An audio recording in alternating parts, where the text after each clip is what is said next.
Yang saya hormatin Buya, saya mau bertanya, mau minta penjelasan Buya tentang orang yang memiliki ilmu kalam atau yang sering disebut ahlul kalam. Sekian, terima kasih. Wassalamualaikum warahmatullahi wabarakatuh. Ilmu kalam gitu. Alam. Hah? Alam kauniyah. Kauniyah. Heeh. Iya. Alam ya. Ahlul kalam, ahli kalam. Ahlul kalam. Oh, ya, Ilmu kalam, ilmu tauhid, ilmu akidah, teologi. Begini. Sebentar saya akan kembali ke belakang lagi sedikit. Saya berjuang untuk menyampaikan kebenaran Tuhan, ya, sesuai dengan petunjuk Rasulullah. Saya tidak ada urusan dengan kemadhaban. Oke, sekalipun ya saya bermadhab ahli sunnah wal jamaah, saya bermadhab syafi'i, tapi saya tidak perlu memaksa orang harus ikut madhab syafi'i. Saya ahli sunnah wal jamaah. Saya berdakwah bukan mengajak orang supaya ikut ahli sunnah wal jamaah. Kalau saya bekerja untuk ahli sunnah wal jamaah, ahli sunnah wal jamaah mau bayar apa kepada saya? Kalau saya berjuang untuk menyebarkan Syiah, apakah Syiah punya surga? Tetapi yang punya surga hanya Allah. Saya tidak akan menyimpang sedikit pun, bahwa saya bekerja untuk Allah, bukan untuk kemadhaban. Mazhab itu bukan Tuhan, itu proses budaya, hasil pikiran orang. Nah, kalau persatuan Indonesia itu saya perjuangkan, karena ini tempat tinggal saya. Iya dong. Iya dong. Ya kalau kita negara bubar mau tinggal di mana loh? Iya dong, kita bela persatuan. Makanya udahlah, jangan bertengkar masalah mazhab. Ngapain sih? Juga kamu juga belum tentu masuk surga. Dan jangan sekali-kali beranggapan bahwa dengan amalmu yang banyak Anda masuk surga. Surga tidak ada urusan dengan amal.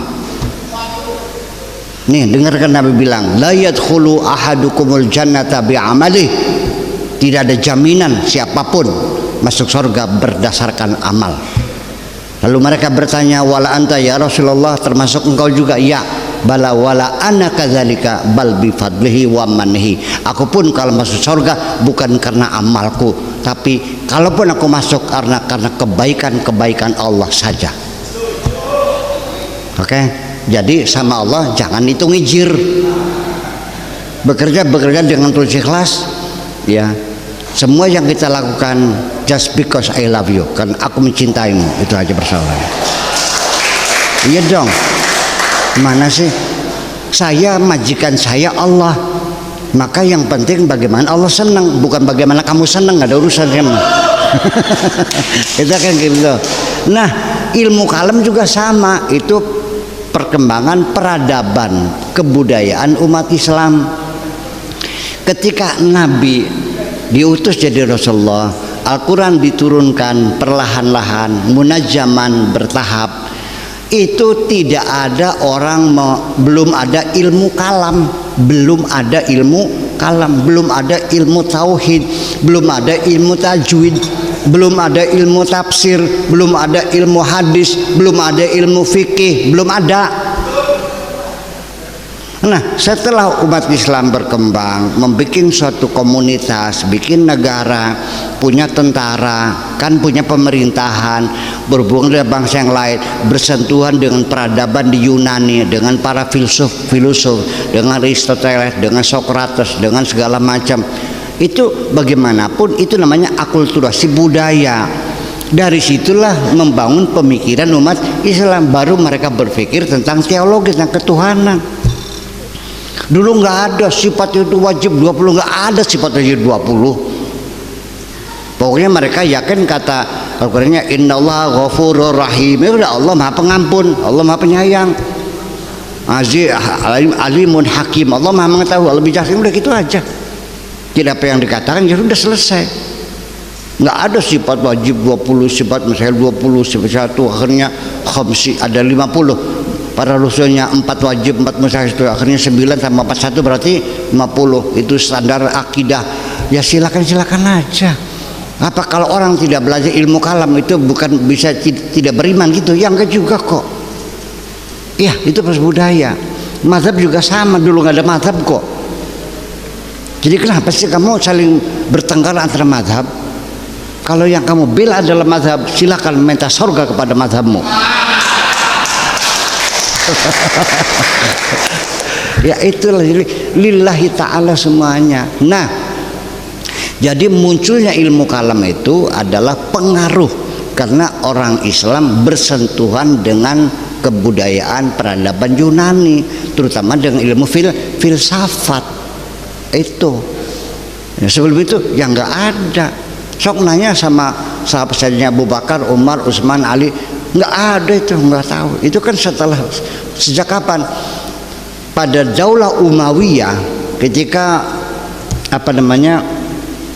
Muawiyah itu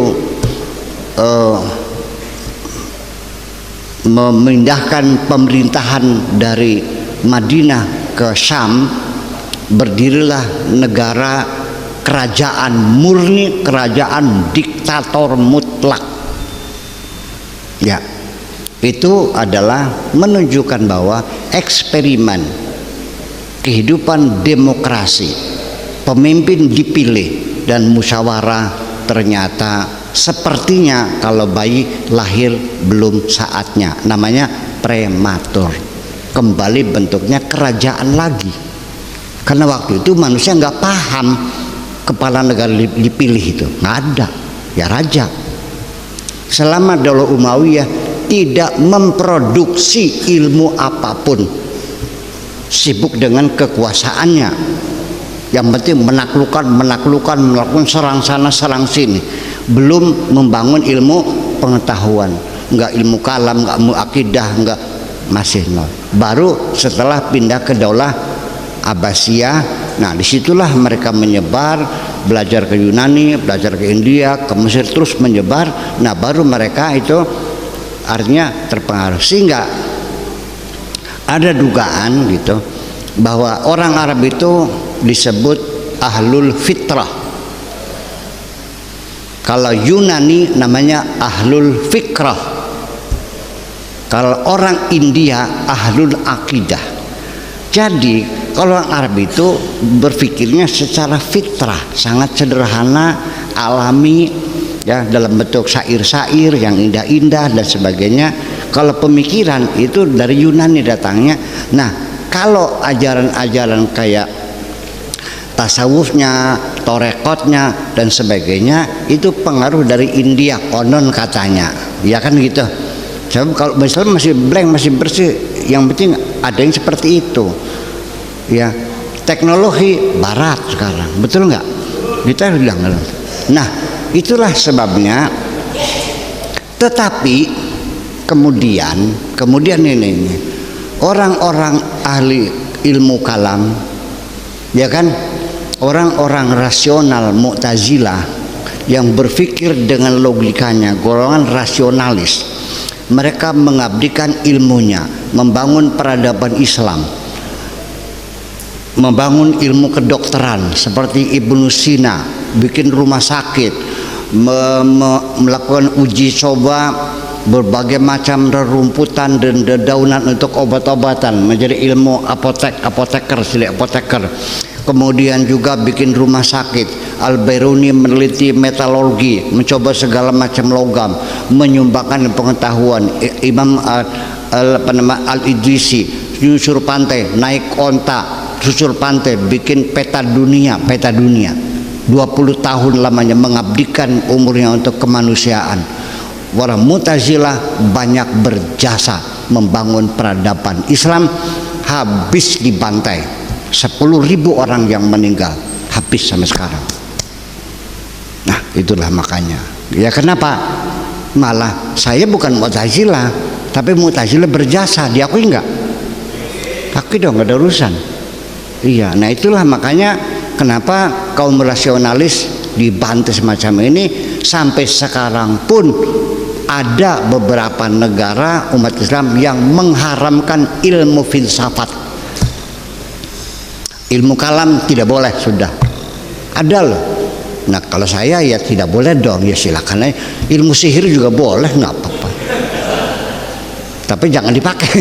Sebagai pengetahuan boleh saja, saya kira itulah makanya. Tetapi nanti logikanya bagaimanapun ilmu kalam itu tetap hanya dugaan, sebab ilmu kalam itu ilmu yang non eksperimentalis, paradigma yang non eksperimentalis, lain dengan metalurgi, lain dengan fisika, lain dengan biologi. Uji coba berulang-ulang hasilnya sama. Tapi kalau pemahaman teologi itu semuanya dugaan. Betul enggak? Apakah Allah menentukan nasib orang? Mana buktinya? Saya begini bisa buktinya. Apakah Allah memberikan kebebasan manusia berbuat sesukanya? Mana buktinya? Itu kan hanya analisa pemikiran filosofis, paham enggak? Beda dengan ini plastik atau besi. Mau yakin? Saya bakar nih, ternyata meleleh. Oh berarti ini plastik. Yakin enggak? Enggak, beling ya. Totok enggak, saya sudah mentalis, betul enggak? Nah kalau ilmu semacam itu ilmu dugaan-dugaan, berarti sudah. Kalau yang non eksperimentalis percaya silakan, enggak ya boleh. Tapi kalau yang eksperimentalis diuji coba dengan hasil yang berulang-ulang dan sama, ya kalau tidak percaya ya terlalu namanya. Itu saja persoalannya. Jadi saya tidak melarang belajar ilmu kalam, dan juga saya tidak mewajibkan. Mau belajar silakan, enggak silakan. Yang penting Anda yakin bahwa Allah adalah Tuhanmu, itu aja kok. Ya kan? Pugo. Oke.